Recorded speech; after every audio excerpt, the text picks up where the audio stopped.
Boa noite, meus irmãos. Que a graça e a paz do Senhor Jesus esteja com vocês. Cumprimento a todos vocês com a graça e a paz do Senhor Jesus. Tive um pequeno problema técnico com a internet, mas agora eu espero que tudo esteja bem. Quero cumprimentar todos vocês que estão conosco em mais uma transmissão dos nossos estudos bíblicos. Eu estou vendo a Josi, estou vendo a Eliane, a minha esposa, e eu quero mandar um beijo para a Alicia, que certamente deve estar assistindo em casa, a Celita, o Carlito, Dona Célia, um beijo grande para vocês, também Humberto, a família do Tiago, família Figueira, o Pedro, a Marciele, a Carol. Eu não consigo identificar uma outra pessoa que está conosco.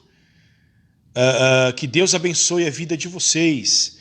Que bom poder reencontrá-los. Estou vendo o nosso irmão Thales, lá de Passo Fundo, que está com a gente também. Deus abençoe, Thales, a sua vida, a vida da igreja de Passo Fundo, a cidade de Passo Fundo. Um abraço para a irmã Sandra, tá bom? Que bom, queridos, que vocês estão chegando para mais um estudo bíblico. Dona Sueli. A Dona Sueli, lá de Cabeçudas. Que bom tê-los aqui, Dona Sueli. Também está entrando o Paulinho. Deus abençoe, Dona Sueli. Muito bom ter a senhora com a gente, tá bom? Silvana está chegando por aí. A Leda também já entrou. Leda, recebe aí todo o nosso cumprimento, nosso abraço. Que Deus possa consolar o coração de toda a sua família e também, especialmente do seu Romeu, o seu papai, tá bom? Ontem a mamãe da Leda faleceu em Joinville e nós queremos, Leda, que o Espírito Santo possa consolar o coração de toda a sua família neste momento difícil. Um ano de muitas provações, Leda, mas tenha certeza de que a graça de Deus não está longe de você, tá bom? Está aí a Dona Margarete também.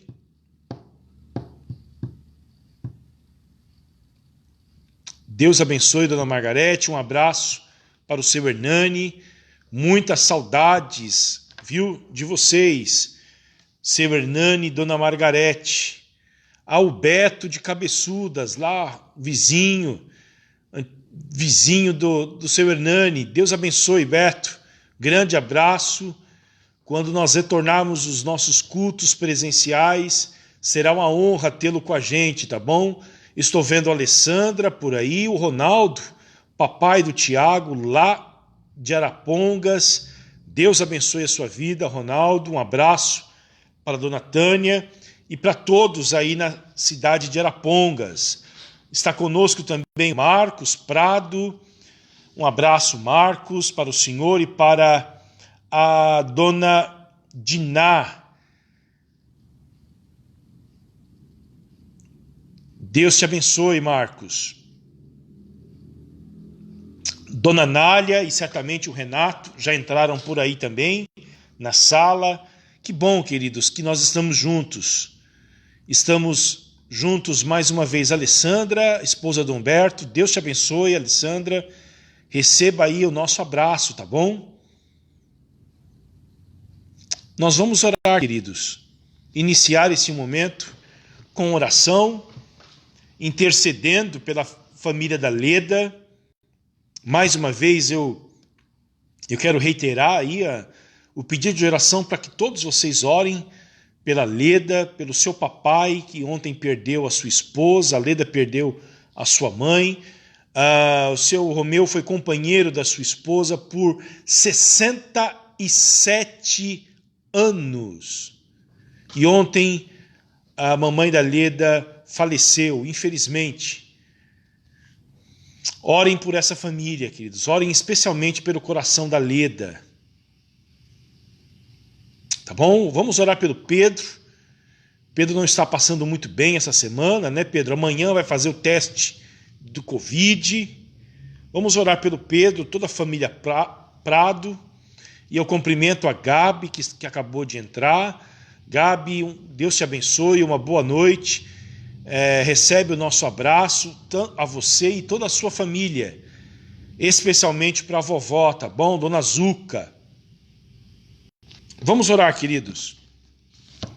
Pai Santo, nós estamos aqui nesta noite e mais uma vez, ó Deus, nos reunimos através desta plataforma e através deste recurso nós podemos nos conectar nesta noite e também, ó Deus, estudar a Tua Palavra, ter algum tipo de contato, mesmo que seja virtual, com os nossos irmãos, porque estamos há tanto tempo afastados uns dos outros, mas não estamos afastados de Ti, Senhor. O Senhor está conosco em todos os momentos. Eu oro nesta noite pela vida da Leda, Senhor. Ó Pai, que ano difícil para a Leda. Eu peço para que o Senhor conforte o coração dela, Senhor. Que o Senhor avive as esperanças, a alegria da Leda. Console ele especialmente pelo falecimento da sua mãe. Tenha misericórdia, Senhor, da Leda.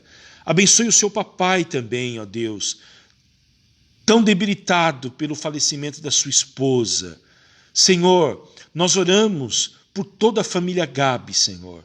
Todos que têm este nome, nós pedimos o teu consolo sobre eles neste instante, ó Pai. Lembramos, ó Deus, da família Prado, lembramos, ó Deus, de todos naquela casa, Marcos, Diná, Júnior, Lorena, Pedro, a Camila, o Jorge, Arthur, Miriam. Lembramos dos irmãos do Marcos, ó Deus, toda a família do Marcos. Ó Deus, cuide deles, afaste-os do mal, Senhor. Nós lembramos de orar nesta noite pela nossa cidade, Senhor. Lembramos das inúmeras necessidades da nossa cidade, mas especialmente a necessidade da nossa cidade de conhecer Jesus, ó Deus. Conhecer a cruz de Cristo, o poder do Espírito Santo e o grande amor de Deus. Lembramos do nosso país, lembramos desta pandemia que insiste em dizimar, ó Deus, tantas pessoas todos os dias. Pai, nós lembramos dos enlutados neste dia. Lembramos, ó Deus, daqueles que estão desempregados. Ó Pai, lembramos dos profissionais, ó Deus, liberais, que estão sem trabalho, Senhor. Lembramos dos microempresários que quebraram por causa desta pandemia. Lembramos, ó Deus, daqueles que estão desempregados. Ó Pai, mais de 9 milhões de pessoas perderam seus postos de trabalho com esta pandemia. É muita gente, Senhor. Senhor, há tantos pobres neste país, tantos miseráveis. Agora nós vemos, ó Deus, os itens básicos da alimentação com preços exorbitantes, ó Deus. Ó Deus Santo, tenha misericórdia, abençoa, Senhor, as famílias desse país, aqueles que têm, ó Deus, condições, há tantos milionários nesse país, para que eles sejam generosos, ó Deus, e também nós, ó Pai, que nós sejamos generosos com o nosso próximo, Senhor, com a Tua causa nestes dias, porque o Senhor nos tem dado tanto, Senhor. O Senhor tem cuidado de nós de uma maneira tão especial. Dá-nos também um coração generoso para compartilharmos com aqueles que não têm, Senhor. Pai Santo, esteja conosco nesta noite, ilumine as nossas vidas para que a gente receba a Tua palavra, Senhor, e coloque em prática neste momento tão peculiar da história. Glorifica o Teu nome, é a minha oração, em nome de Jesus. Amém, Senhor. Queridos, nós estamos ao longo das últimas semanas estudando o tema do discipulado, do seguir a Jesus, a partir do Evangelho de Lucas, a partir daquilo que é conhecido como a narrativa da viagem de Jesus, que começa no capítulo 9 do Evangelho de Lucas e termina no capítulo 19, que é um bloco especial onde Lucas descreve a grande incumbência de Jesus em ensinar os seus discípulos. Nós veremos não todos os versículos desta narrativa, mas veremos as lições principais que foram ensinadas por Jesus para os seus discípulos, tá bom? No primeiro estudo nós tivemos a oportunidade de estudar, na verdade, as exigências do discipulado. Jesus disse que todos que querem segui-lo devem fazer 3 coisas que, na verdade, são correlatas, não são separadas uma das outras. Negar-se a si mesmo, tomar a sua cruz e seguir a Jesus. Depois nós vimos o ensino que Jesus passou para os seus discípulos sobre como eles devem lidar com ambientes de hostilidade contra eles. Eles devem revidar? Eles devem ter uma atitude de revanche? Não. Não é assim que um discípulo de Jesus age. Foi o que nós vimos na semana passada. E hoje nós veremos, com a graça de Deus, a urgência do discipulado. Então, hoje eu quero convidar todos vocês para abrir as suas Bíblias em Lucas 9, versículo 57, tá bom? Lucas 9 e 57, e o tema deste estudo é a urgência do seguimento de Jesus, a urgência do discipulado, tá bom? Vocês estão me ouvindo bem? Conseguem acompanhar bem?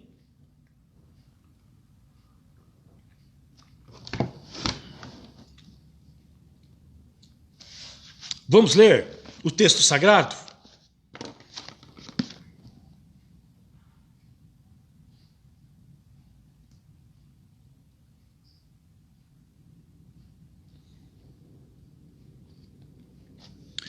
Lucas 9 e 57. Enquanto seguiam pelo caminho, olha só o tema aqui do nosso estudo, a narrativa do caminho, da viagem. Alguém disse a Jesus: vou segui-lo para onde quer que o Senhor for.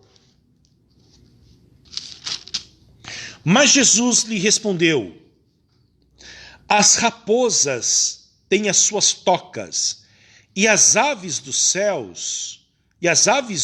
céu têm os seus ninhos, mas o Filho do Homem não tem onde reclinar a cabeça. A outro, Jesus disse: siga-me. Mas ele respondeu: Senhor, deixe-me ir primeiro sepultar o meu pai. Mas Jesus insistiu: deixe que os mortos sepultem os seus mortos. Você, porém, vá e anuncie o reino de Deus. Outro lhe disse: Senhor, quero segui-lo, mas permita que antes disso eu me despeça das pessoas da minha casa.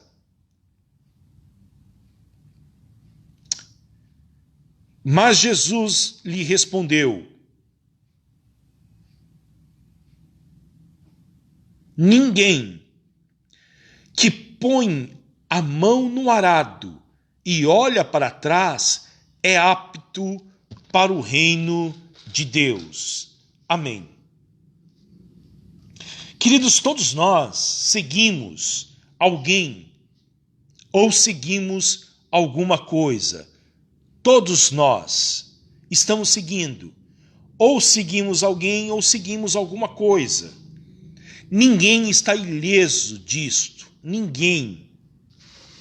Absolutamente ninguém. Todos os objetos a quem seguimos exigem algo de nós.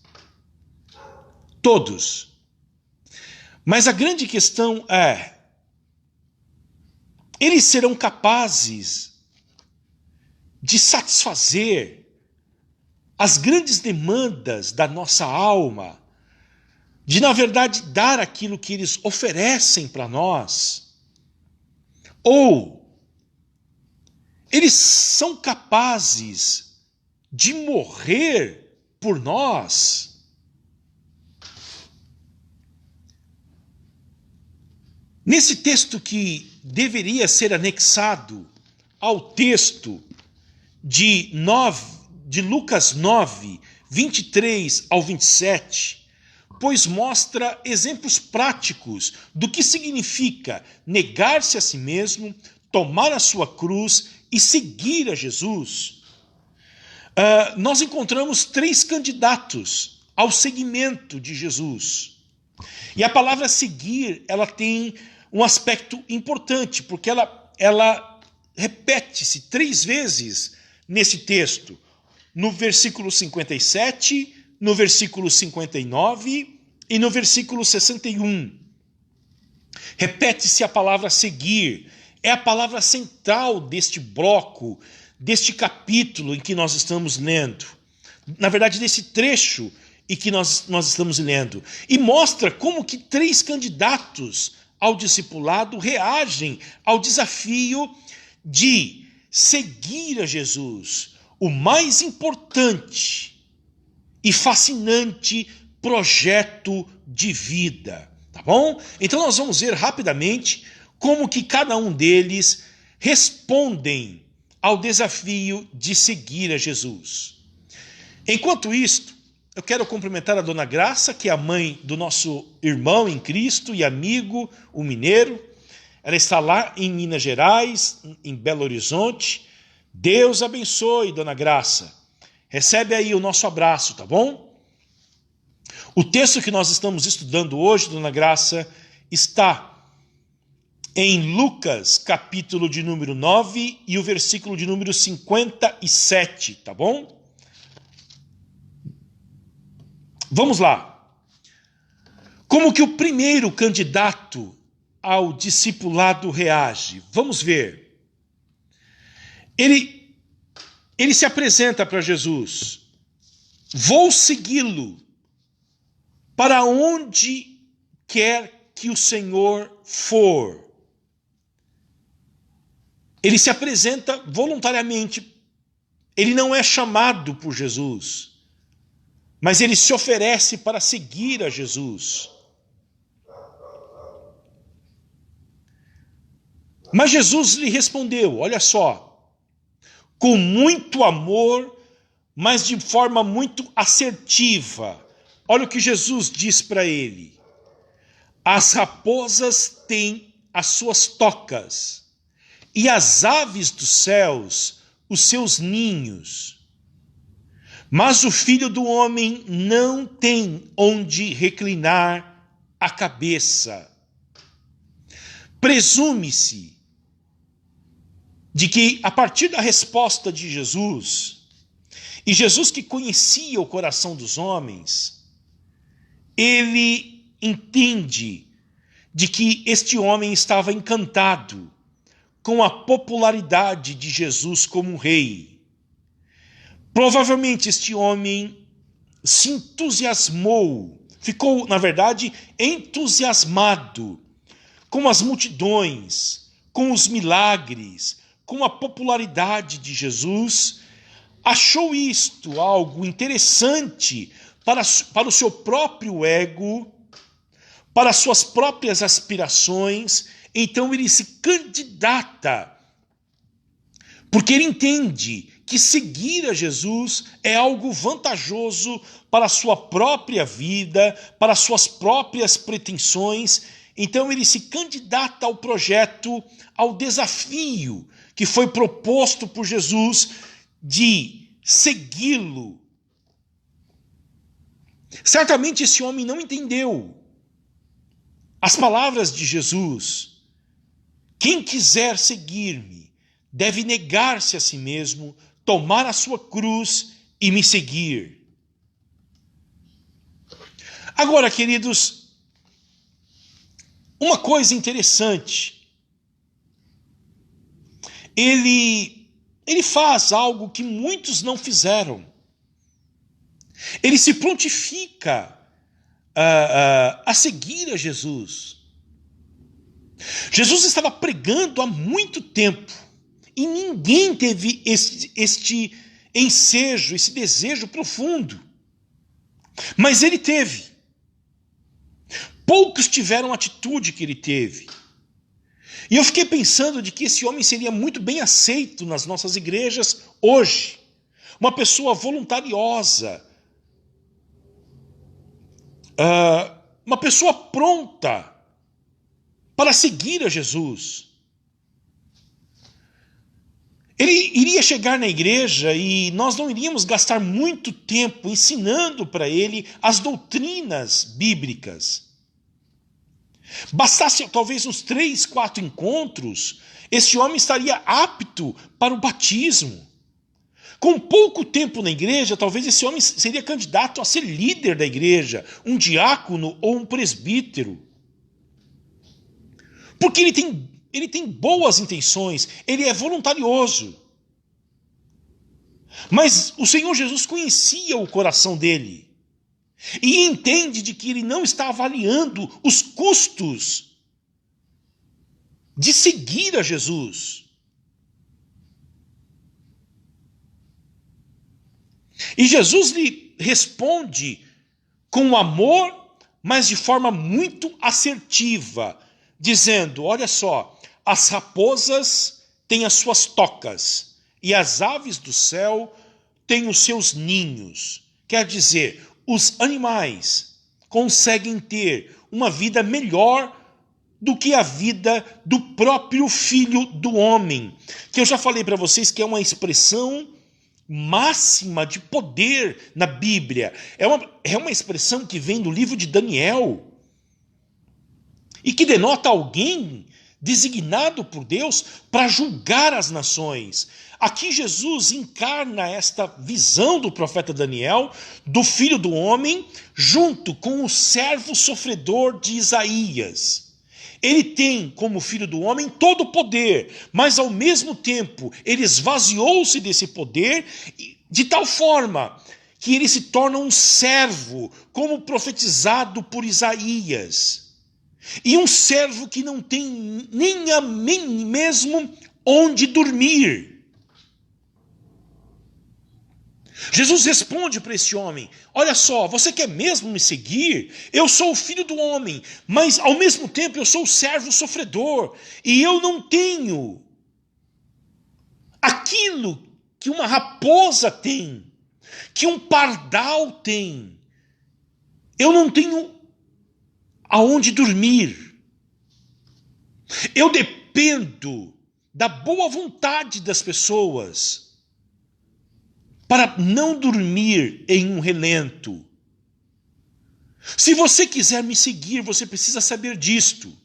Eu sou o mais rejeitado entre os homens. Se você quiser me seguir, saiba disto, que nem mesmo no meu nascimento, uma cidade minúscula foi capaz de me abrigar. Eles me jogaram em uma manjedoura. Se você quiser me seguir, você precisa saber disto. Eu vim para os que eram meus, mas os meus não me receberam. Se você quiser me seguir, saiba disto, eu estou indo para Jerusalém. E o que me espera, me desculpem, em Jerusalém? Me espera aqui sofrimentos, rejeição por parte dos anciãos, e dos principais sacerdotes e escribas. Me espera a morte, e morte de cruz. E somente depois do terceiro dia me espera a ressurreição dentre os mortos. É isto. Eu não garanto para você glórias em me seguir. Se você tiver, é um plus. Se você não morrer martirizado, é um plus. Se você não sofrer perseguições, é devido à providência divina. Mas saiba que eu sou alguém que não tenho nem mesmo uma cama, um abrigo para poder dormir. Queridos, ao ler essa narrativa, eu fico pensando e tento entender, queridos, como que a teologia da prosperidade consegue prometer o que os seus arautos prometem para aqueles que se aproximam da fé. Como?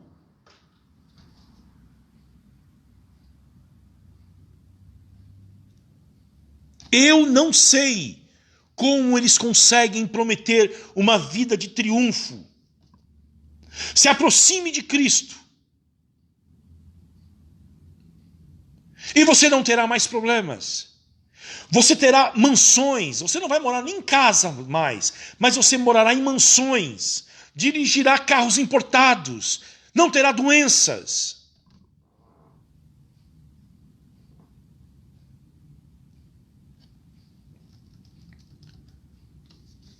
Portanto, esta é a primeira reação, o primeiro exemplo, o primeiro estudo de caso de um dos candidatos ao discipulado. O segundo, alguma dúvida, queridos? Alguma dúvida? Alguma observação que vocês desejam fazer? Aproveitem. O espaço é propício. O momento também.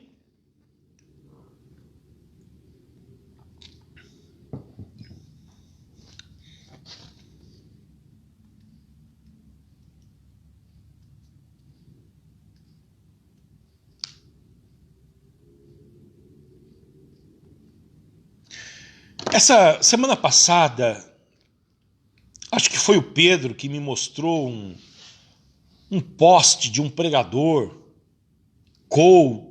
pregador, ou eu não sei o que, como que a gente pode classificar, né? Um homem que se propõe a ensinar as pessoas a ficarem ricas através da fé. Através do sangue do Cordeiro de Deus. E o título do seu post, do seu vídeo no Instagram, ele dizia que iria acordar às 5 da manhã, e começa, na verdade, as suas lives começam às 5 da manhã, e há uma multidão de pessoas que assistem às suas lives, queridos. Eu não me lembro, se o Pedro estiver por aí, ele pode falar quantas pessoas estavam na sua última live, que começa às 4h59 da manhã. Eu não sei se eu quero assistir uma live, queridos. Estamos tão saturados de live. Eu não sei se eu quero assistir uma live 5 horas da tarde. Quanto mais às 4h59 da manhã. E é uma multidão de pessoas. E o tema da sua live foi esse: o reino de Deus chegou. Por que você ainda não está reinando?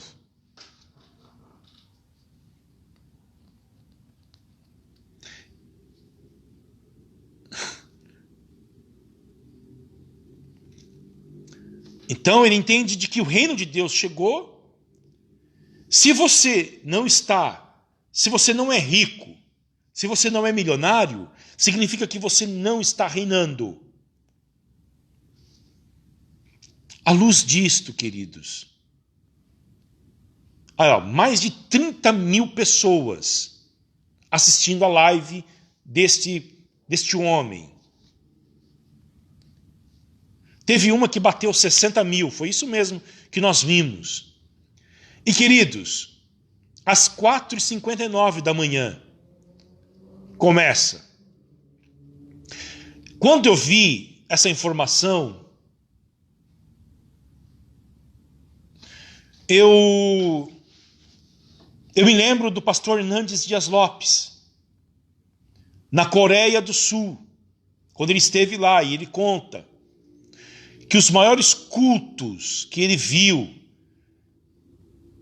nas igrejas presbiterianas de lá, porque as maiores igrejas presbiterianas hoje no mundo ainda se encontram no território da Coreia do Sul, ainda, porque provavelmente as maiores igrejas presbiterianas no futuro estarão no continente africano. Aliás, o cristianismo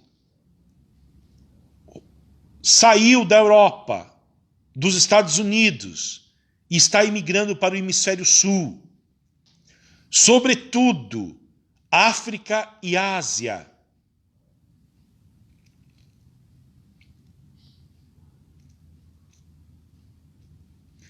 E o pastor Hernandes esteve na Coreia do Sul,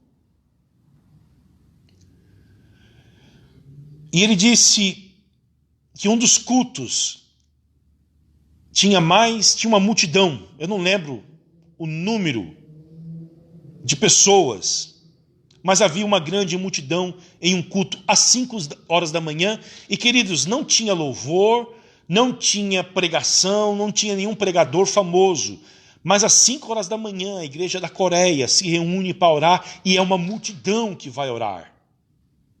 Eles precisam de pessoas lá fora do templo para organizar os estacionamentos. Queridos, ele perguntou para o pastor por que deste fenômeno na Coreia. Porque sempre fica essa dúvida, nós ocidentais, será que os orientais gostam de acordar cedo para meditar, para ler? Isso é culturalmente? Ou isto é algo que vem de Deus? Ou é um aspecto da cultura deles? Mas o pastor Hernandes disse que o pastor da igreja falou para ele o seguinte: no mundo inteiro, os homens acordam muito cedo para ganhar dinheiro. Nós aqui somos agraciados com Deus para acordar cedo, para buscar a Deus.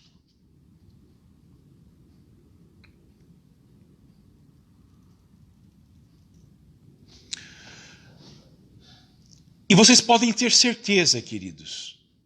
Esses dias eu estava assistindo um programa de televisão sobre a Coreia e eu estava vendo a prosperidade daquele país, a riqueza daquele país. Quando você busca Deus, não com as segundas intenções, não pensando naquilo que Ele pode dar para você, mas busca Deus por prazer de estar na sua presença, de saber do privilégio que você tem de desfrutar de Deus, certamente Ele nos agracia com bênçãos materiais também.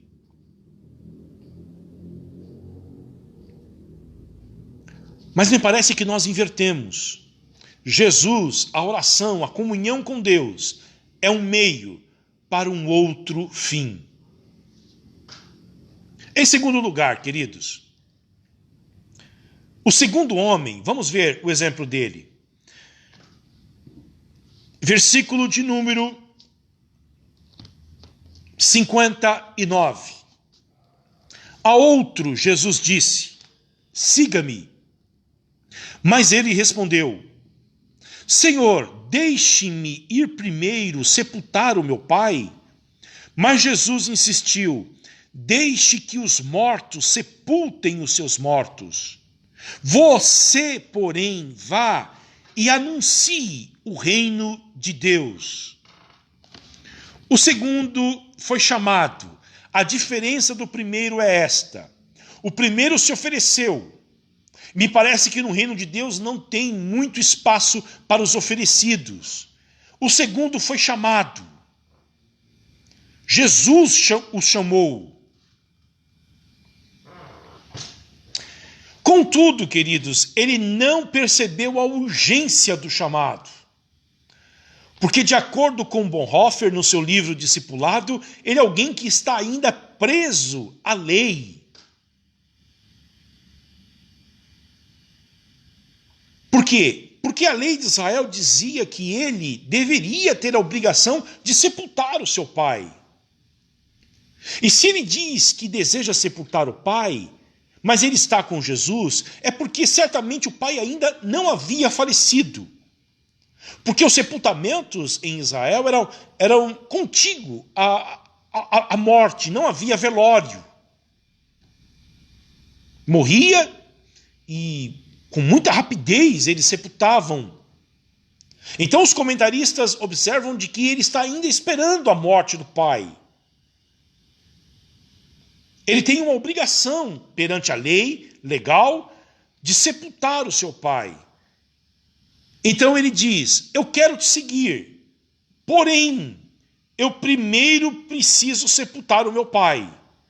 Mas Jesus lhe respondeu: deixe que os mortos sepultem os seus mortos. O que Jesus está querendo dizer com isto? Jesus está dizendo, queridos, que outros deverão assumir a obrigação legal de sepultar um morto. E Jesus diz aqui que essas outras pessoas estão mortas espiritualmente. E elas deverão sepultar os que estão mortos fisicamente. Isto é, deixem que aqueles que estão mortos espiritualmente sepultem o falecido seu pai. Mas quanto a você, vá e anuncie o reino de Deus. Você tem uma prioridade que excede a urgência, a importância cultural, legal, que é cuidar do seu pai e prover a ele um enterro digno. Certamente este homem é o filho mais velho. Ele deveria providenciar o sepultamento do pai, aguardar 1 ano, até que ele pudesse pegar os ossos do pai, onde o pai havia sido sepultado, e colocá-lo em um ossário. A incumbência dele diante da morte dos seus pais duraria 1 ano. O pai morreu, sepultou, depois de 1 ano, ele deveria ir lá, retirar os ossos do pai e colocar esses ossos em um ossário fora da sepultura. Era isso que acontecia em Israel. Então ele quer 1 ano, pelo menos, para administrar a sua própria vida diante do chamado urgente de Jesus. E a partir da resposta de Jesus, nós entendemos, queridos, que o ato de seguir a Jesus é tão sublime que mesmo a exigência de cuidar do pai na hora da morte e de sepultá-lo não podem ser suplantados. Nenhuma outra agenda, por mais nobre que seja, deve interpor entre Jesus e a pregação do seu reino. A lealdade a Jesus Cristo é mais importante do que todas as outras normas culturais da sociedade.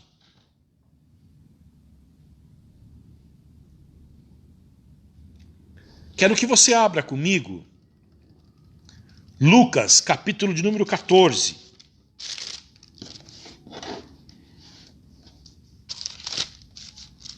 Muito forte, né? Lucas 14.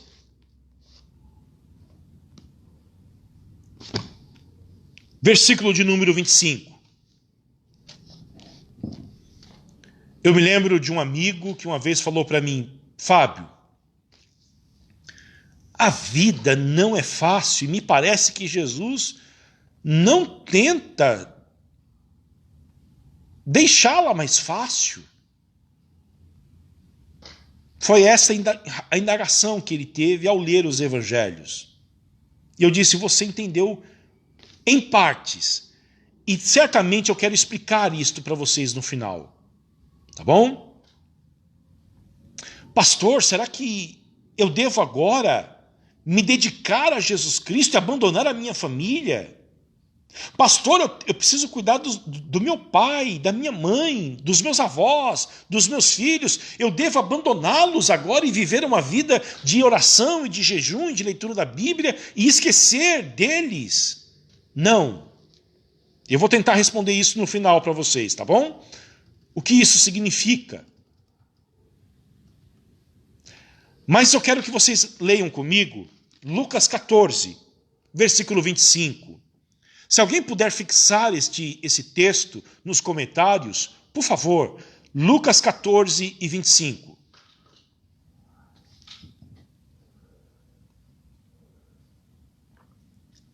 E aproveitando para perguntar se vocês têm alguma dúvida, se vocês querem fazer alguma observação sobre esse assunto, este é o momento. Olha só. Grandes multidões acompanhavam Jesus. E ele, voltando-se, lhes disse: se alguém vem a mim e não me ama mais do que ama o seu pai, a sua mãe, a sua mulher, os seus filhos, os seus irmãos, as suas irmãs e até a sua própria vida, não pode ser meu discípulo.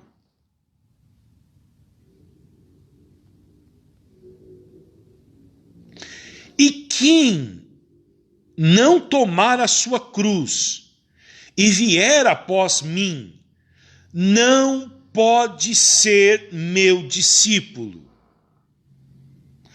Pois qual de vocês, pretendendo construir uma torre, não se assenta primeiro para calcular a despesa e verificar se tem os meios para concluir?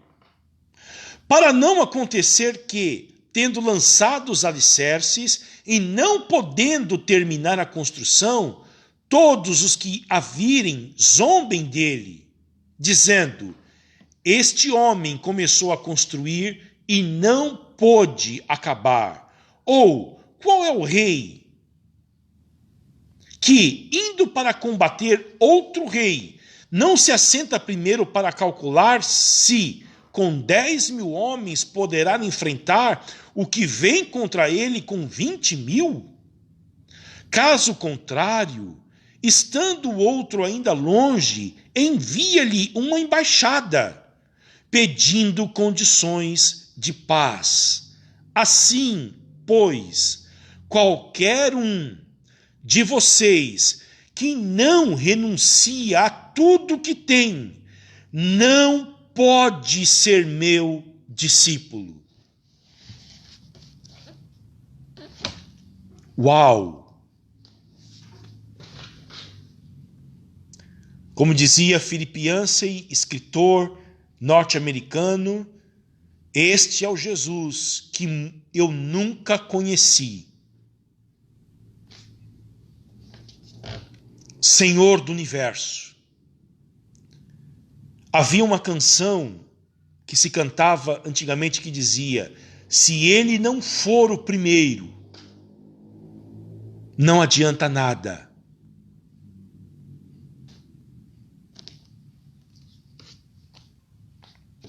Ok? Vocês estão comigo?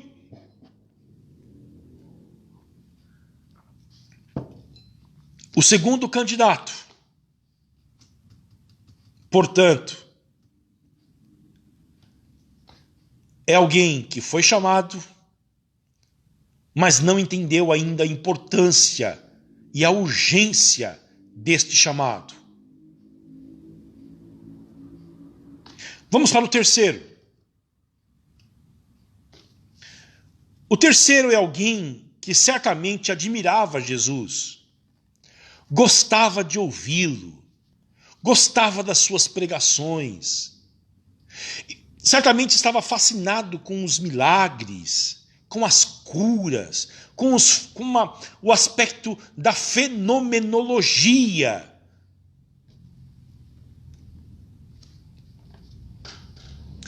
Ele também se candidata para seguir a Jesus. Contudo, ele queria impor a sua própria agenda ao Senhor Jesus. Vamos lá. Outro lhe disse, versículo de número 61, Senhor, quero segui-lo. Olha que coisa linda. Nós ansiamos por isso na igreja, queridos. Como pastor, eu oro constantemente pedindo para que surja na igreja seguidores de Jesus. A razão de ser da igreja é justamente esta: glorificar a Deus e produzir discípulos, seguidores de Jesus. E aqui está um homem dizendo: Senhor, eu quero te seguir.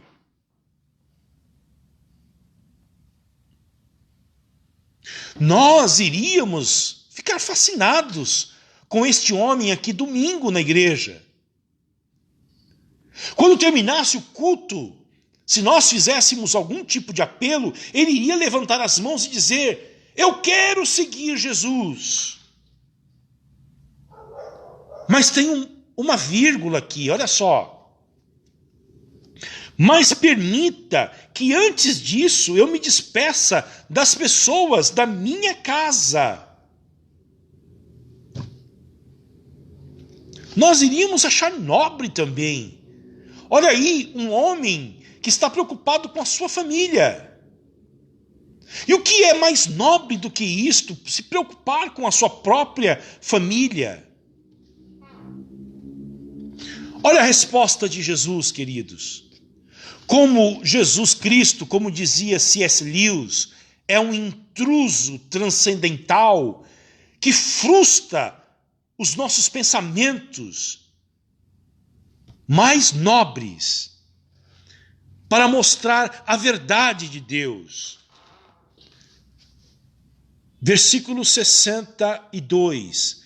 Mas Jesus lhe respondeu: ninguém que põe a mão no arado e olha para trás é apto para o reino de Deus.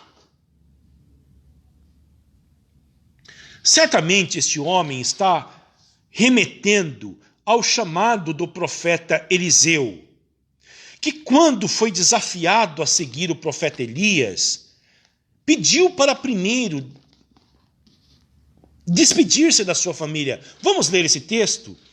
É 1 Reis, capítulo de número 19. Se alguém puder fixar esse texto nos comentários, eu agradeço.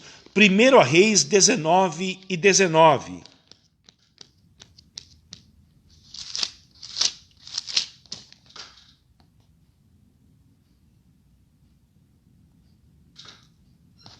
Primeiro Reis 19, capítulo 19, versículo 19 até o 21.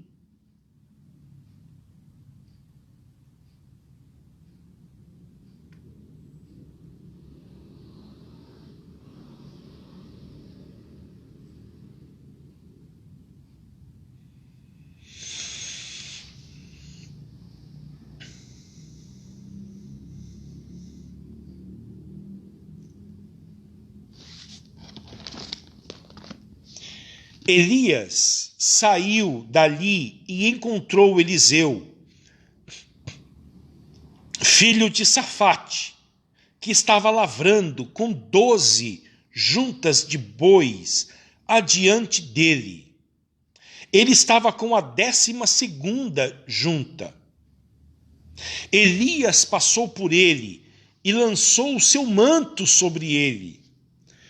Lançar o manto é convidar, é desafiar para se tornar um seguidor, um discípulo.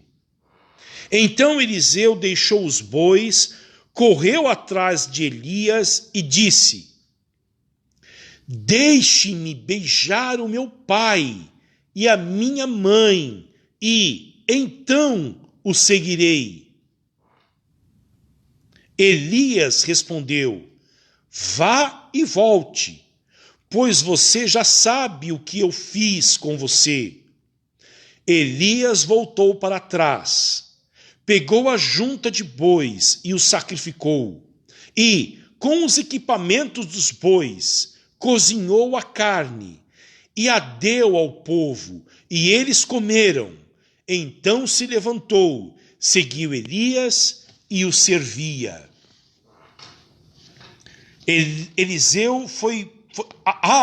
Ao Eliseu foi-lhe permitido ir para casa, se despedir dos seus pais. Matar um boi, olha só que coisa linda. Matar um boi inteiro.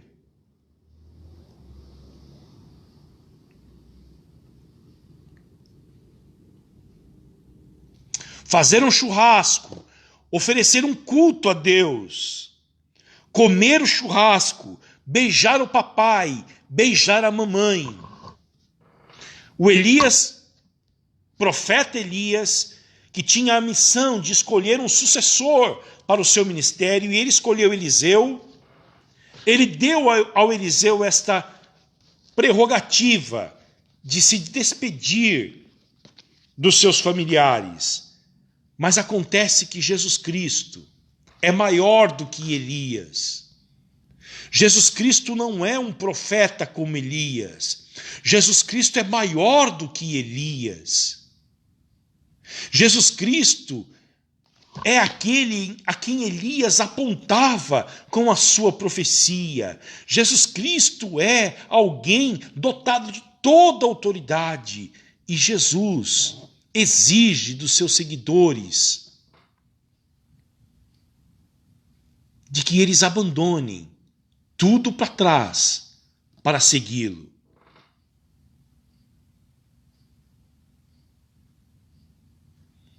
E quando Jesus diz: ninguém que põe a mão no arado, olha só, ele está remetendo à experiência do Eliseu. E olha para trás, é apto no reino de Deus. Você não pode começar o seguimento de Jesus e olhar para trás e sentir saudades da sua antiga vida. Por quê? Porque a vida excelente, a vida verdadeira é essa que é vivida a partir do chamado de Jesus.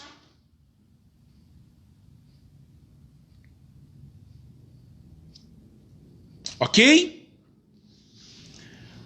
Agora, queridos, eu quero apresentar os desafios práticos, os ensinos práticos que esse texto tão pesado, tão desafiador, apresenta para nós. O primeiro deles. Antes, deixa eu perguntar, alguma dúvida? Alguma observação?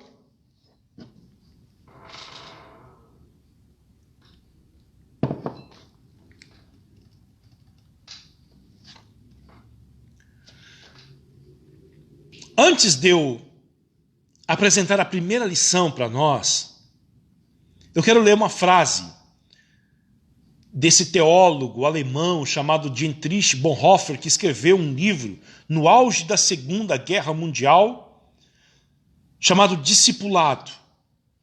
Olha o que ele diz: Jesus Cristo é Senhor. O chamado dele é um ato de obediência.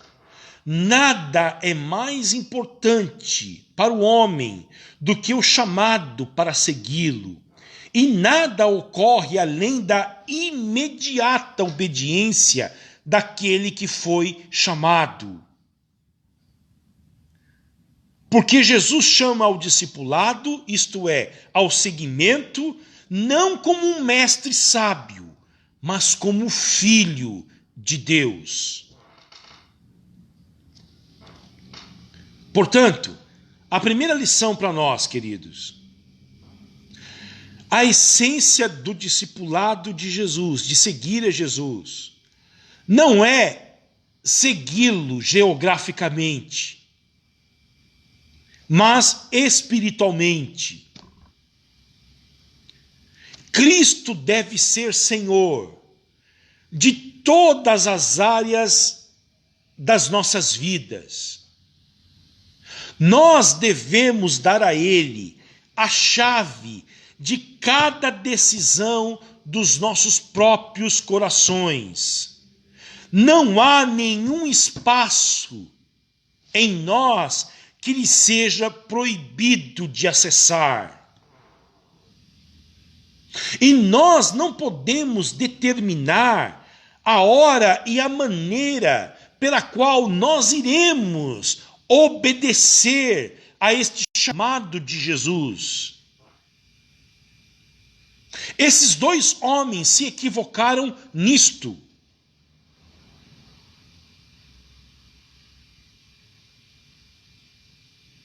Nós não podemos nos esquecer de que Jesus Cristo é Senhor. E nós, queridos, pretensamente nós acreditamos que somos alguma coisa, mas na verdade nós não somos nada. Esta pandemia revelou isto para nós. Quem nós somos? Nós somos uma minúscula partícula neste imenso universo. A verdade sobre nós é esta: nós nascemos ontem, vivemos hoje e morreremos amanhã. Porém, Jesus Cristo continua sendo Senhor. E como Senhor do universo, Ele nos chama para que a gente entregue a Ele a chave de cada decisão do nosso próprio coração.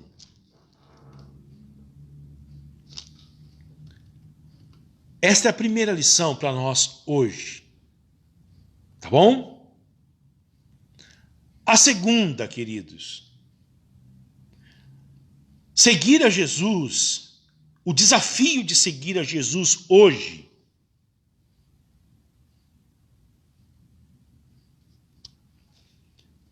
deve ser estar debaixo do seu senhorio, desta palavra que exige obediência. Eu vou citar mais uma vez aqui o pastor lá, Bonhoeffer, que morreu martirizado durante a Segunda Guerra Mundial. 15 dias antes do fim da guerra, o Hitler pessoalmente mandou matá-lo.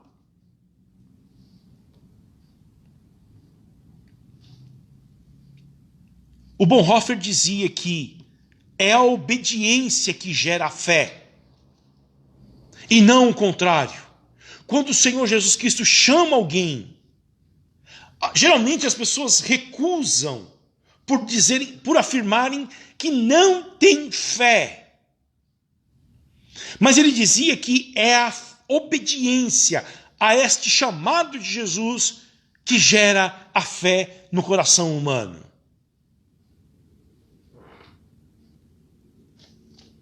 Diante desta palavra, nós devemos colocar tudo sobre o senhorio de Jesus Cristo. Eu quero supor que para todos vocês que estão me ouvindo aqui, não existe algo maior na sua vida do que a sua família.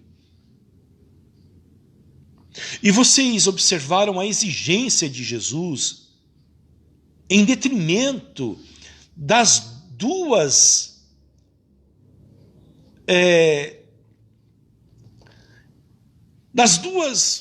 propostas dos dois candidatos. Um queria sepultar o pai e o outro queria se despedir da sua família. E deixa eu explicar isso para vocês corretamente. Não há nada que nós amemos mais do que as nossas famílias aqui neste mundo.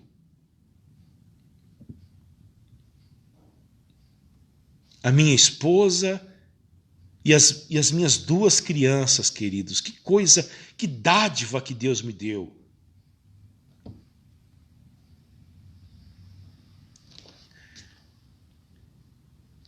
Agora, o discipulado é devolver a Deus tudo aquilo que Ele me deu.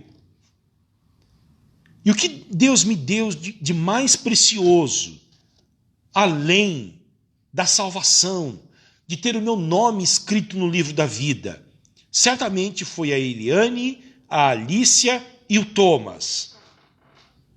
E o discipulado implica em devolver a Deus aquilo que Ele me deu. E saber, e com isto que eu vou dizer aqui, eu espero responder a uma das perguntas mais pertinentes que fizeram para mim quando nós começamos esse assunto sobre o discipulado, que foi a pergunta da Celita. Eu não sei se a Celita está online, se ela está assistindo, ela ou o Wellington. Mas a Celita fez uma pergunta esses dias atrás. Será que eu tenho que temer carregar a minha cruz? Não sei se vocês se lembram disto. E com isto eu quero responder à pergunta da Celita. Será que eu devo temer seguir a Jesus? Não. Nós devemos temer não segui-lo. Porque o discipulado envolve em devolver para Deus tudo aquilo que Ele me deu e saber, queridos, que Deus não vai destruir caprichosamente aquilo que Ele nos deu, aquilo que nós temos.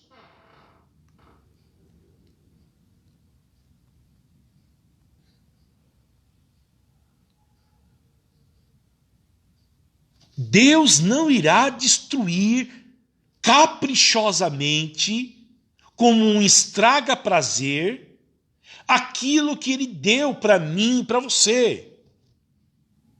Quando Ele chama para que a gente decida segui-lo e o coloque acima das nossas famílias, da nossa profissão, dos nossos sonhos profissionais, pessoais, do nosso ego, Ele não quer com isto destruir caprichosamente essas coisas boas que Ele nos deu.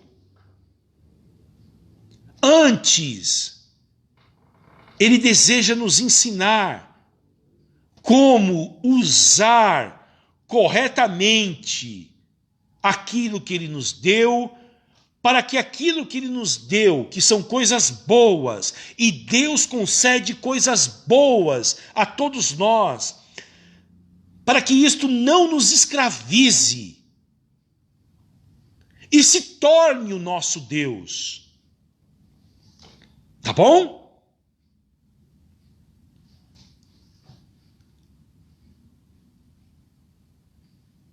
Jesus não é contra os seus pais. Jesus não é contra o fato de você querer se despedir da sua família. Jesus não vai contra a lei que dizia que um filho deveria sepultar o seu pai. Ele mesmo disse que não veio ficar contra a lei, mas veio cumprir a lei.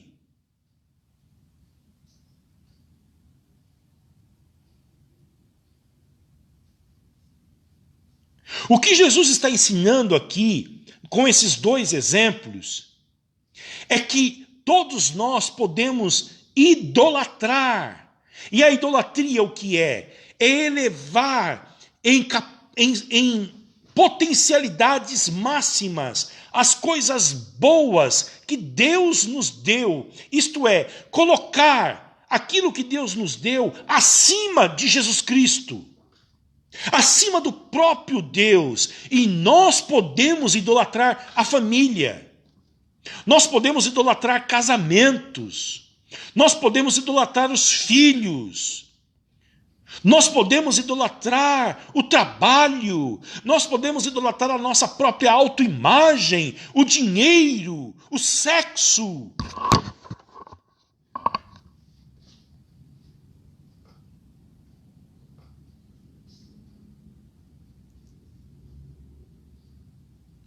A questão é esta.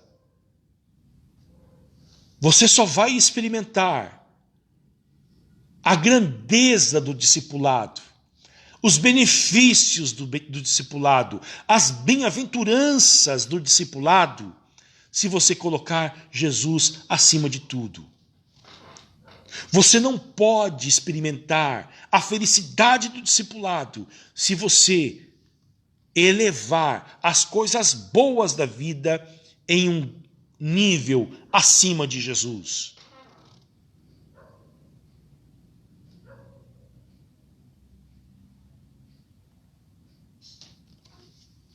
Este homem que dizia que iria sepultar o pai dele, o outro que disse que queria se despedir dos seus familiares, na verdade estava colocando uma desculpa para não seguir a Jesus.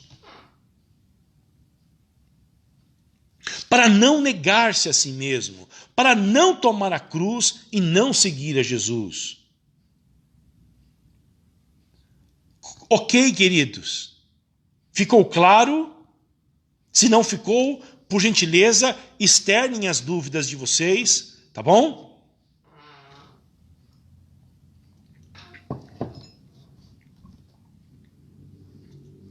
Portanto, diante desse texto, não há nenhuma brecha para aqueles que desejam abandonar as suas obrigações familiares com a desculpa de que eles vão seguir a Jesus. Ah, eu vou deixar de cuidar da minha mãe. Ah, eu vou deixar de cuidar do meu pai. Sobretudo se eles estão doentes. Ah, eu não vou mais cuidar deles, eu vou colocá-los numa casa de abrigo, eu vou abandoná-los à sua própria sorte, porque eu quero seguir Jesus. Não é isto.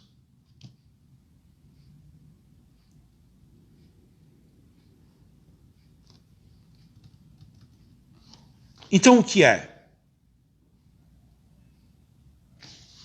Jesus está dizendo que nós não devemos abrir mão das nossas responsabilidades, mas conscientizar-nos de que quando nós fazemos isto, cuidamos da nossa família, cuidamos da nossa vida profissional, é em obediência a Jesus Cristo e não em lugar da obediência a Jesus Cristo. Porque o caso dos dois homens,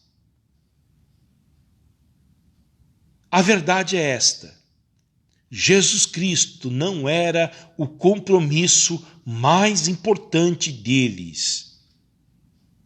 E queridos, eu temo de que essa seja a realidade de muitos de nós. Jesus Cristo não ser a pessoa mais importante, o algo mais importante das nossas existências. Um exemplo prático. Quando nós temos alguma dificuldade nas nossas vidas, nós abrimos mão de realizar um ministério na igreja, porque nos falta tempo. Então a gente fala o seguinte: olha, surgiu uma demanda nova na minha agenda e eu não vou poder mais cumprir o ministério que eu tinha na igreja, o discipulado que eu tinha com as pessoas, o meu compromisso com o ministério X ou Y. Aliás, não vou ter nem tempo de fazer mais os meus devocionais, de ler a Bíblia, de estudar as Escrituras, de orar. Mas você não abre mão do seu momento de lazer. Mas você não abre mão das suas séries do Netflix. Você não abre mão daquilo que você gosta de fazer para satisfazer a si mesmo.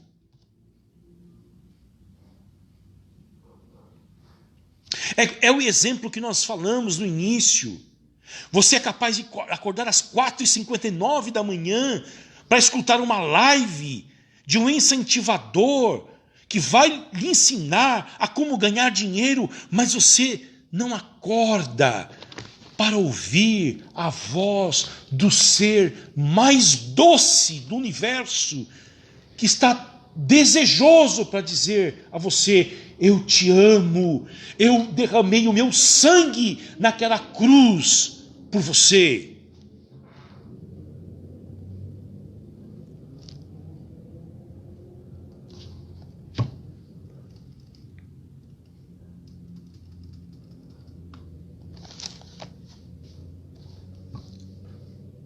Eu temo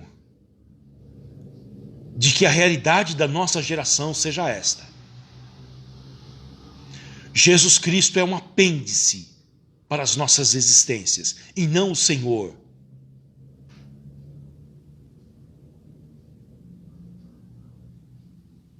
Eu temo. E por temer, queridos, eu clamo para que o Espírito Santo nos faça enxergar a grandeza deste assunto que nós acabamos de estudar. E o que o Senhor nos livre desta ilusão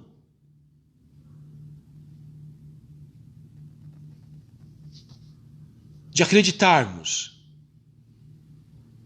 de que Jesus Cristo se contenta com as migalhas que nós damos para Ele e não a nossa própria existência. E de que Ele fará com que as promessas dele sobre nós se cumpra quando nós queremos ditar para Ele quando nós iremos segui-lo.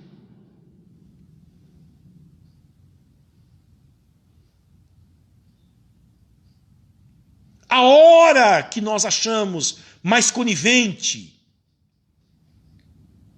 e afirmarmos para Ele de uma forma velada: o Senhor não é digno da minha obediência. Embora o Senhor tenha deixado o teu trono de glória, esvaziado dos teus atributos, encarnado como um servo,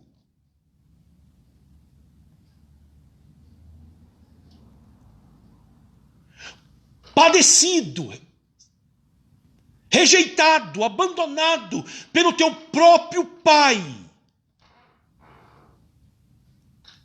Eu entendo que a minha agenda é mais importante do que o Senhor.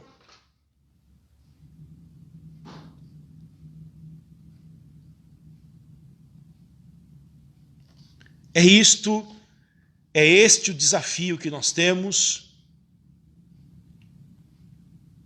Lembrando,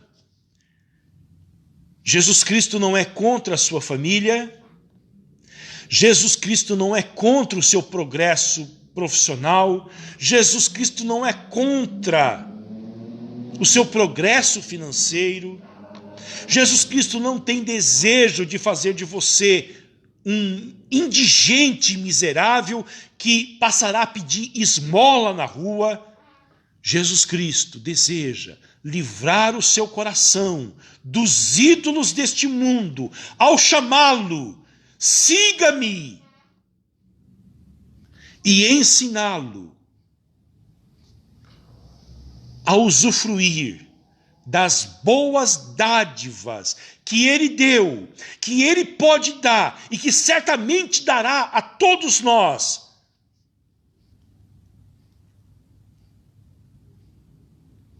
Porque, lembre-se, idolatria é tudo aquilo que você segue e denota valor acima de Deus. E geralmente são coisas boas, como o seu filho, a sua filha, o seu casamento, o seu nome, a sua reputação, o seu dinheiro, o seu conforto.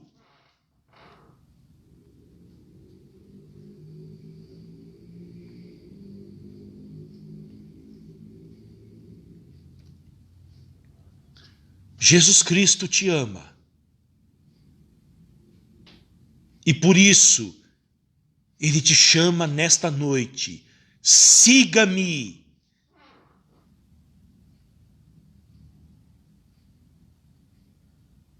Quem obedeceu e o seguiu, nunca se arrependeu.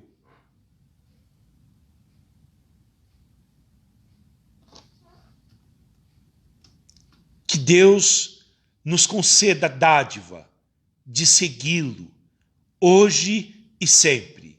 Amém? Alguma dúvida? Alguma observação?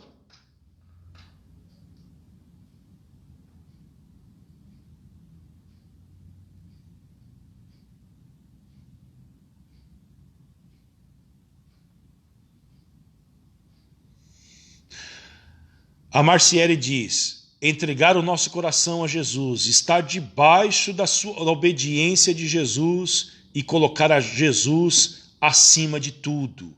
É mais ou menos isso, Marciele. Obrigado por elencar aí esses tópicos, tá bom? Muito obrigado. Alguma dúvida, alguma observação, queridos?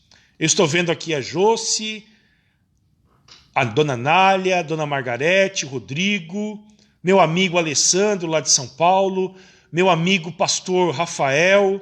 Ô Rafa, um grande abraço, meu irmão.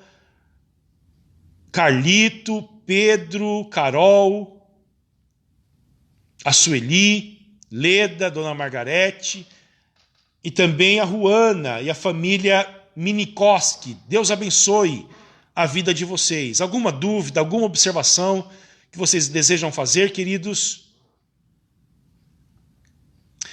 Este é o cristianismo, como nós falamos semana passada, 1.0. Cristianismo sem atualizações. Cristianismo sem uma nova roupagem. Este é o cristianismo.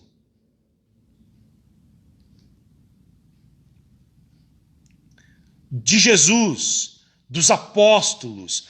Este é o cristianismo que oferece bem-aventuranças para aqueles que o seguem. E o que é uma bem-aventurança? Uma felicidade superlativa que este mundo não conhece. Está aí a minha esposa dizendo que o nosso coração é uma fábrica de ídolos. Que Deus tenha misericórdia das nossas vidas. Dá-me um coração, ó Deus, para apenas temer o seu nome. Gostaria de que no próximo estudo você ensinasse como obedecer a Jesus na prática. Opa!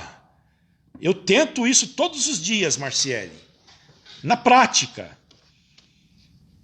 E eu posso afirmar para você que o que me perturba não é os textos da Bíblia que eu não entendo, mas é justamente aqueles que eu entendo.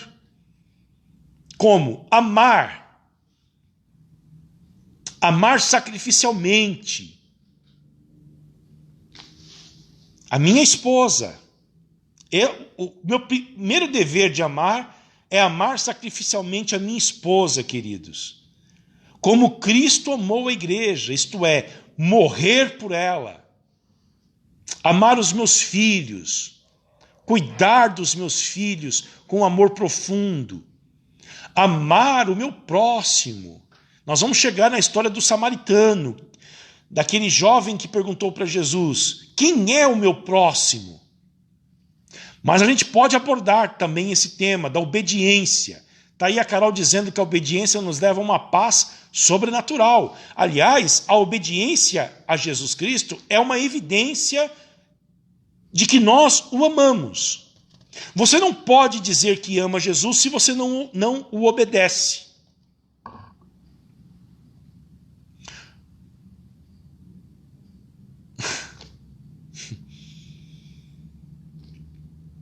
Você não pode dizer que ama Jesus se você não o obedece. Aquele que tem os meus mandamentos e os guarda, disse Jesus, este é o que me ama.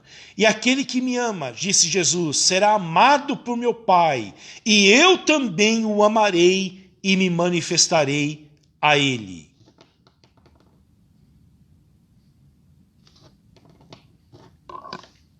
Mas eu tentarei, Marciele, responder na próxima semana esta sua indagação sobre a prática de obedecer a Jesus.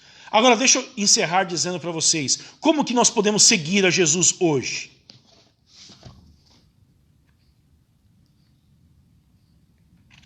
Uma questão bem prática. Você não pode dizer que vai segui-lo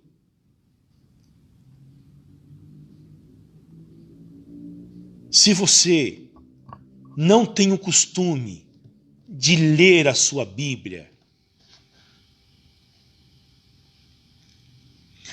Você não pode dizer que vai segui-lo se você não tem o costume de se retirar sozinho para o seu quarto para orar. Começa por aí, tá bom? Essa obediência começa nas pequenas coisas, nas coisas simples. Vida devocional, leitura da Bíblia, tempo em silêncio com a palavra de Deus, tempo de oração. Hoje pela manhã eu acordei, fiz o meu café e estou tentando me disciplinar a tomar café sem açúcar. Oh, que dificuldade! E eu, queridos, fui orar, fui dobrar os joelhos e eu não conseguia orar, não conseguia me concentrar. O que eu fiz? Peguei a minha Bíblia e fui ler a carta de 1 João. E comecei a ler esse livro da Bíblia. E logo, queridos, eu encontrei muitos defeitos em mim ao ler esse texto e que me forçou a clamar ao Senhor, a orar, pedir perdão pelos meus pecados, reconhecer que eu sou pecador, de que muitas vezes eu não confesso os meus pecados, reconhecer que faço parte de uma igreja cuja liturgia não tem muito espaço para a confissão dos pecados. Algo tão importante. E aí, queridos, eu comecei a encontrar dentro de mim sede para orar, motivos para orar. Nós seguimos a Jesus, obedecemos a Jesus, queridos, nessas pequenas coisas. Quando nós vamos ler as Escrituras, orar, interceder uns pelos outros, começa por aí, tá bom? Essa é a lição de casa. Mas nas próximas semanas, Marcele, com certeza, nós queremos ver esta prática da obediência a Jesus Cristo. Tá bom? Vamos orar, queridos, concluindo nosso momento de hoje.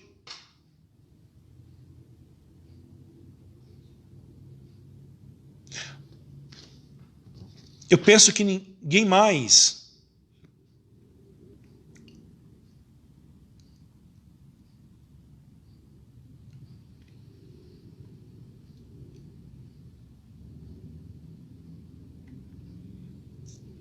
Eu me lembrei agora, Marciele, tão pertinente a sua pergunta, viu? Que se o discipulado é seguir a Jesus, nós precisamos ouvir a Jesus. E como que nós ouvimos Jesus hoje? Hein, pastor Rafael? Você que faz parte de uma igreja aí em Campinas, que é tão voltada para a prática das disciplinas espirituais, como que nós ouvimos Jesus hoje, pastor Rafael? Você pode dar a sua contribuição nessa nossa discussão, pastor?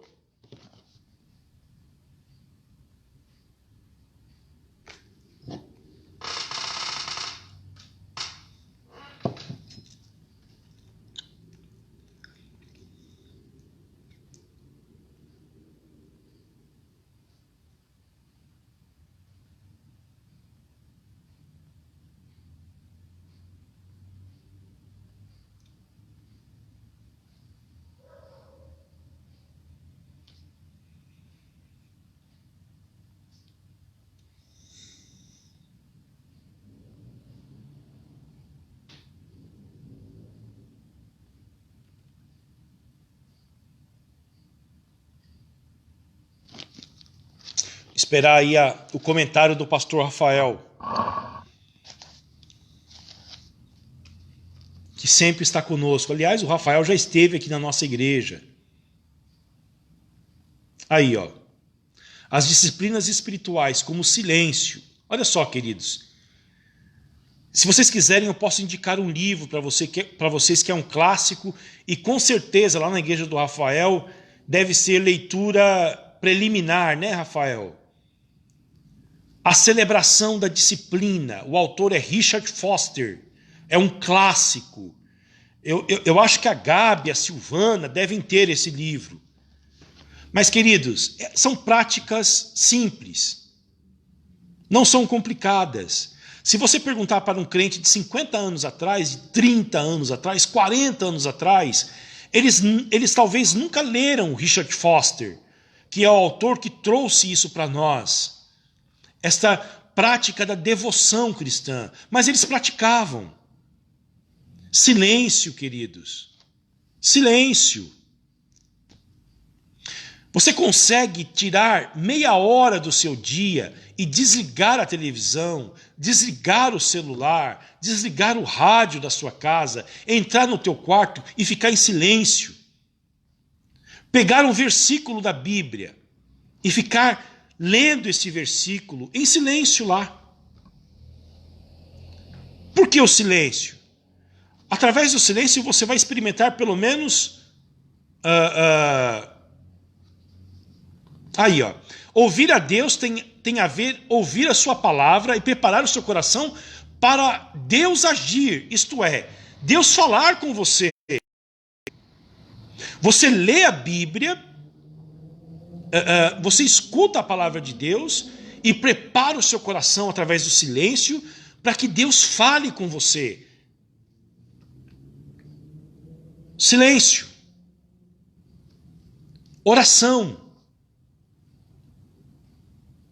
Orar um salmo. Hoje eu não consegui orar com as minhas palavras, mas eu peguei um salmo da Bíblia e fui ler, e juntamente com o salmo, primeira carta do apóstolo João. Solitude. A solitude faz parte do silêncio, da oração. O que é a solitude? O que a solitude é diferente da solidão? A solidão é ficar sozinho de uma forma acidental. Você não tem ninguém, você está só.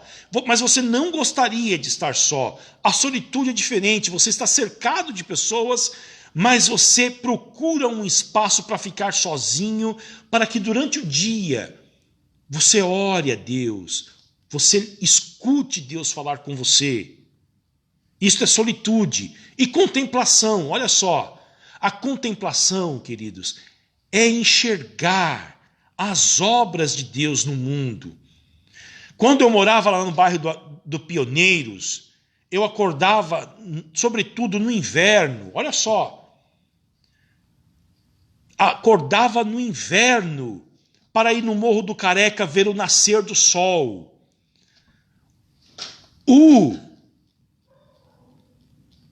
Teve um irmão que veio me visitar lá da IPI de Campinas, o querido Felipe. Felipe veio aqui, passou uns dias em casa. E ele veio de Campinas, queridos, só para ver o nascer do sol, viu, Rafa? Ele não veio me ver aqui, mas ele veio para ver o nascer do sol no Morro do Careca. E os 3 dias que o Felipe esteve aqui, nós acordamos 5 da manhã para ficar em silêncio lá no morro, vendo o nascer do sol, contemplando a natureza. Isso faz parte das disciplinas espirituais.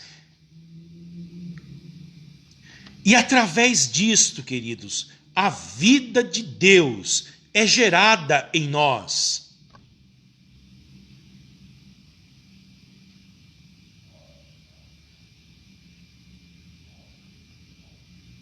A Bíblia diz que Jesus acordava, vocês podem ler isto no Evangelho de Marcos, capítulo 1, versículo 26. Jesus Cristo acordava cedo, antes do sol nascer, e ia para os desertos, para os lugares desertos, para orar.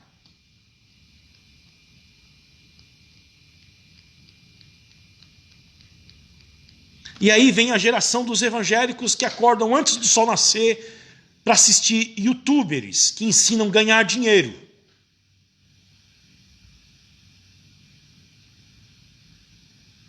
É para ficar muito triste, queridos. Perdoe a minha ironia, mas é para ficar muito triste. Muito triste. É para chorar. Porque nós nos esquecemos de que existe um Deus que nos ama, o grande doador de todas as coisas, que nos resgatou do império das trevas e nos trouxe para o reino do seu Filho, para ter comunhão conosco. Comunhão. Tá bom? Que Deus nos abençoe. Em Cristo Jesus. Domingo nós estaremos aqui às 19h30 para celebração do nosso culto a Deus. Deixa eu dar um recado para vocês, queridos. Essa semana, nosso presbitério se reuniu e ficou decidido que o retorno presencial dos nossos cultos acontecerá quando a nossa região sair do nível grave, tá bom? Nós estávamos no nível gravíssimo aqui em Santa Catarina. Já estamos no nível grave. Quando sairmos do nível grave, nós teremos permissão para retornarmos aos nossos cultos presenciais, tá bom? Todos nós estamos ansiosos por isso e não vemos a hora que isto aconteça, mesmo que o retorno aconteça com algumas restrições. Então, queridos, é mais um motivo para que a gente ore. Está aí o pastor Márcio, foi quem passou a notícia para mim, tá bom, queridos? O pastor Márcio está assistindo aí a nosso estudo, aí, ó. E ele pode confirmar para nós, né, pastor? Esta decisão do nosso presbitério, do conselho também da nossa igreja, serve de estímulo para que a gente interceda, queridos, para que a gente ore e que a nossa região possa dar passos largos no fim, na supressão do número de contagiados, de mortos, e a gente possa retomar o quanto antes as nossas atividades, tá bom? Um grande abraço a todos. Eu gostaria de ficar mais tempo aqui conversando com vocês, mas eu preciso ir embora, porque eu tenho uma outra jornada agora quando chegar em casa, brincar com as minhas crianças, antes delas irem para a cama dormir, tá bom? E eu estou ansioso para isso. Vamos orar? Pastor Márcio, grande satisfação encontrar você aqui também, tá bom? Deus te abençoe. Um abraço lá para a igreja.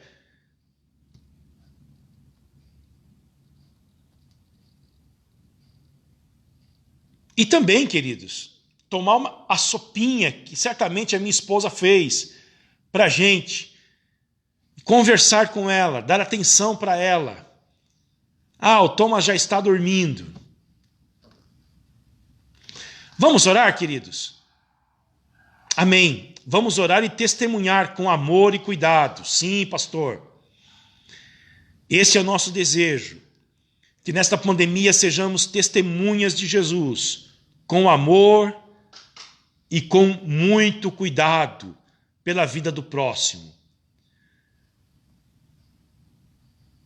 Eu estava me lembrando, lendo o Novo Testamento, há um imperativo para a igreja cultuar ao Senhor.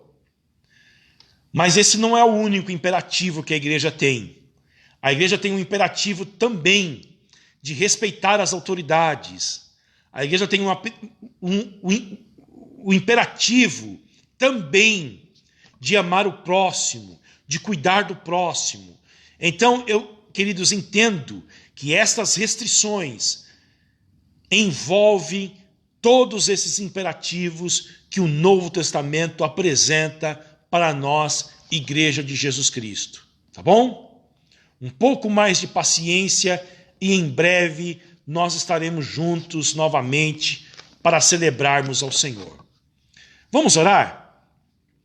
Pai Santo, nós te damos graças por esse momento que passamos juntos, ouvindo a Tua palavra, Senhor, estudando a Tua palavra.